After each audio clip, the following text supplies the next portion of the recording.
Elle a réussi son pari. Élue à la tête du syndicat agricole Coordination Rurale il y a 3 ans, Véronique Lefleur peut se satisfaire, ce vendredi 7 février, d'avoir fait sauter les digues. Jamais la FNSEA n'avait vu son hégémonie syndicale autant bousculée que lors de ses élections aux chambres d'agriculture. Faire baisser la FNSEA et l'EIA, 2 syndicats, en dessous des 50%, et dépasser de notre côté les 30%, ça fait de nous le premier syndicat agricole au niveau national, se targue même Véronique Lefleur au micro de Ici. La CR multiplie quasiment par 5 le nombre de ses fiefs. De 3 chambres d'agriculture elle en a désormais 14 dans son escarcelle. Une percée historique rendue possible par une campagne agressive au cours de laquelle sa formation a notamment capitalisé sur la colère et le ressentiment des agriculteurs. Le tout dans un contexte de fronde dont la coordination rurale a été le fer de lance. Transformer l'essai. Éleveuse de vaches laitières, ancienne championne cycliste, la Bretonne âgée de 52 ans, peut se targuer d'avoir réussi à transformer l'essai. Là où son prédécesseur, Bernard Lannes, avait peu à peu, pendant 12 ans, imposé la CR, comme le deuxième syndicat agricole français, devant la Confédération paysanne. Une résilience qui fait aussi écho au parcours personnel de Véronique Lefleur. Enfant d'agriculteur basé dans Aplabenec le Finistère, elle devient ingénieure agronome avant de partir travailler quelques années au Canada. De retour en France avant le passage à l'an 2000, elle prend un poste dans une banque mutualiste avant de se lancer en 2007 en tant qu'agricultrice avec son mari. Alors que la FNSEA règne toujours en maître chez les agriculteurs bretons, et rien n'a bougé pour ces élections crues 2025, elle s'encarte à la coordination rurale. Parmi les crises qui l'ont marquée, la grève du lait en 2009. Le président de la Chambre d'agriculture à cette époque-là, Jacques Jaouan, de la FDCA, s'oppose lui à cette grève. Est-ce de là qu'elle tient cette haine viscérale contre la FNSEA, comme l'écrivent nos confrères de Libération? L'anti-Arnaud Rousseau. Ces 3 dernières années, Véronique Lefleur a transformé la CR en machine médiatique, avec à la clé aussi des méthodes virulentes.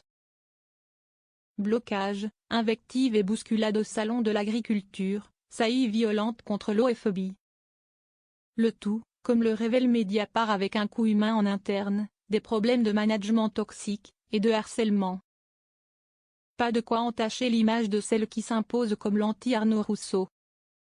Le président de la FNSEA, par ailleurs à la tête du groupe Avril, spécialisé dans les oléagineux, est perçu comme proche du pouvoir et d'Emmanuel Macron.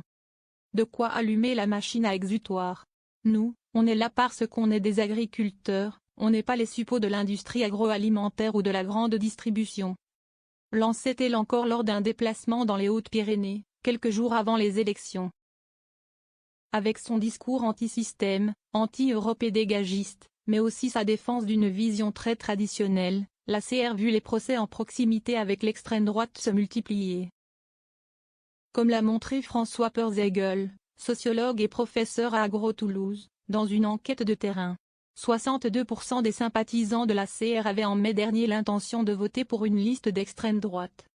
Et de fait, plusieurs de ces cadres s'affichent avec des leaders réactionnaires, dont Jordan Bardella et Éric Zemmour. Rapprochement à l'extrême droite. Véronique Lefleur s'en défend régulièrement même si elle déclarait il y a un an sur France Inter, que si tout le monde avait les idées du Rassemblement national en matière agricole, on pourrait aller dans le bon sens. Une extrême droitisation d'un syndicat en train de perdre sa spécificité apartisane et apolitique comme le regrette désormais Bernard Lannes? De toute façon, juge-t-elle, le RN est de droite et non d'extrême droite. Comme le pointe l'Express, elle joue ainsi un habile pas de deux avec l'une des têtes d'affiche du mouvement, Serge Bousquet-Cassagne. Tony Truant, adepte des déclarations choc, celui qui partage 80% des idées du RN est quasi intouchable, car c'est lui qui tient le fief de la CR dans le Lot-et-Garonne. À Stéphane Convert, son secrétaire général et numéro 2, elle laisse aussi le soin de taper virulemment sur l'homophobie. Une voiture de l'homophobie qui entre dans une exploitation sera brûlée sur place. Charge à la syndicaliste de lycée aussi avec une partie de la base qui s'agacerait. Et quand son syndicat est qualifié de violent ou de viriliste, c'est elle qui monte au créneau médiatique pour faire le goût de cop. On essaye de nous faire passer pour des violents. On n'est pas des casseurs, on est pour le dialogue, assure Véronique Leflore qui a publié récemment un livre avec le très droitier Michel Onfray.